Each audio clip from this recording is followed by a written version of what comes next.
This is a long video. I'll try to keep it short by talking fast. This is regarding living in a simulation, the Matrix. I remember stuff before I was born. I remember being 2 to 3 years old and trying to force myself to remember every single day. I remember every single day, forcing myself to remember this set of memories, forcing myself every day for years to remember, because I knew as people get older, they forget. They're supposed to forget. That's what life is about. It's you start off, you remember the stuff, then you're supposed to forget in order to lead a normal life. If you remember, then things are wiped out. And that's pretty much my strange happenings life is wiped out because I remember. And I forced myself to remember. 2 or 3 years old, I remember that forcing myself to remember, things would not be normal. I would not be able to be like other people. And this is at 2 and 3 years old. Even at that, forcing myself to remember every single day, I forgot a ton of what's going on. But here is what I remember. Before I was born, I remember sitting in a classroom type setting, about 30 people. About 30 people in there. I'm at the back of the room toward a door. There's an overseer type. I don't know if it's a controller, handler, teacher, whatever you want to call it, but some authoritarian figure up there. And we're working at desk. We're actually doing something. Please remember, all this is, I'm remembering this. I was born in 1963, so that's about 65, 66. I'm remembering before personal computers, before cell phones, but I remember sitting at a desk with something like a big computer monitor, but instead of a screen, it was like holograms inside, 3D figures inside, and you could reach in, and that's what we did. We reached in and we could manipulate what was happening in this program or whatever that was the simulation. And that's what everybody was doing at these desks. We were reaching in.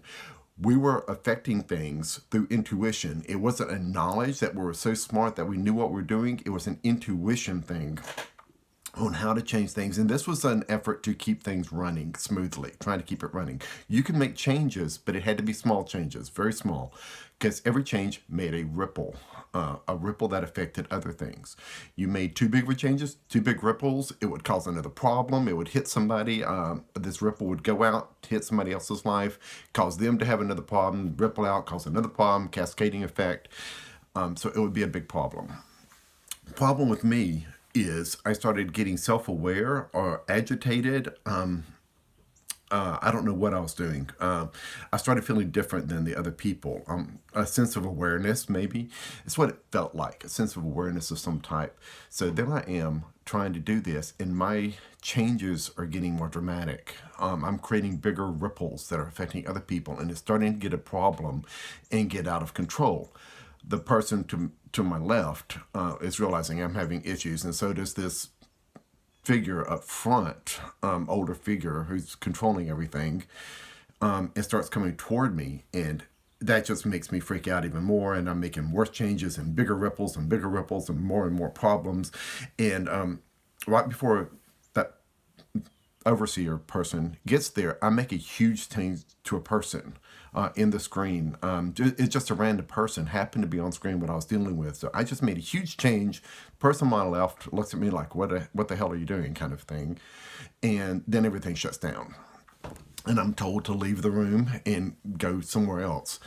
And this was mental. This wasn't voices. I wasn't physically told. Lips didn't move. This was in my head to get up, leave. So I did. When I was told to go was down the hallway, through an open, not an open door, but a closed door, through a door. And this door had guards on each side. And you're not supposed to go down here. You're not supposed to go through this door. I remember that. You're not supposed to go through this door. And as I'm about to go through this door, these two guards on the side turn and look at me and smile. And that never happens. That totally flipped me out. It's like they never smile. It's just much more severe than like the Buckingham Palace guards that don't move, don't smile. It's much more severe than that. These guards do not do this, and they did. And that totally flipped me out. So I never understood that really.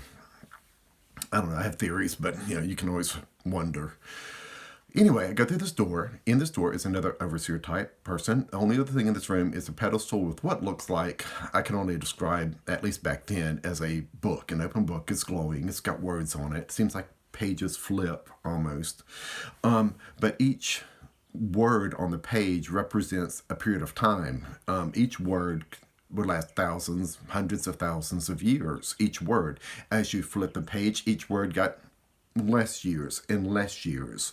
So eventually, what this book was actually a history of the earth from the beginning to the end, everything that takes place. By looking at a word, you get pulled in, you can see the history, the dinosaurs, all of history, everything. Flip pages toward the end, you get toward the end of everything that's going to happen here in this world, this reality. The words took on 1 year, and then a month, and then a day. It got much tighter there at the end. I kept flipping. I just wanted to see what's going on, and the pages were blank. But there's still a lot more pages in this book. So I kept flipping, and eventually it was a civilization, beings, people glowing.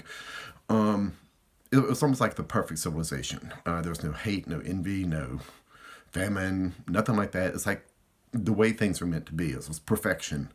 I didn't know about progress or anything else like that, but it was just a feeling of perfection is what it was like. And then this overseer comes up and flips the pages back on me. Like, I am supposed to choose in this section of the book where you go in, you live, you die. You know, you're one of these flawed people. And so that's what I'm supposed to do. So I flipped towards the end of all things. I wanted to see what was happening towards the end of the chapters, toward the end of the book. And the more I looked at a particular life, the more I got pulled into it and then sucked down into my mother's womb. And so I was able to see the life I'm living now from the beginning to the end. I don't remember all the details. I have a ton of deja vu, that stuff that happens in my life, and now I figure out I'm on the right path. I'll get into that later. But I got sucked down into the book and became me. I remember that, and that's all that I can remember. I know I've forgotten a ton of stuff related to this, just a ton, but that small fragment is what I can remember. And the thing is, this was back in the 1960s, early 1960s. No personal computers, no monitors, barely had TV. We definitely were not rich. Much later, we could afford like a black and white TV. My parents were not rich at all. Yeah, we definitely aren't. Yeah, TV was a new thing. No cell phones, nothing like that. So me sitting at a desk doing something with holograms on something like a computer, working with a program, and I'm 2 or 3 years old in 1966. I remember all of this. So it's odd. And that's strange things have happened in my life always. And that's what these strange happenings are going to be, is the strangeness that is my life. Things respond to me, things happen. Sometimes see a little into the future, see things differently, a lot of odd things. So I'm going to be putting those out here in Strange Happenings, but that's the very first one, is living in a simulation. When I've seen some of these YouTube videos recently, and some people are mentioned it, I'm like, wait a minute. This kind of hits home to me personally. So I'm 56 years old. I'm 56 right now, living in Louisiana. So this has been a part of my life for a very long time, forever and before. So good luck keeping up with me. I hope you don't think I'm too crazy, because I do. I think I'm a bit whacked out crazy because of all the strange happenings in my life. Best advice I can give to myself, anybody else like me, is just take another step forward, do what's right, do what's best, and just keep moving forward. Welcome.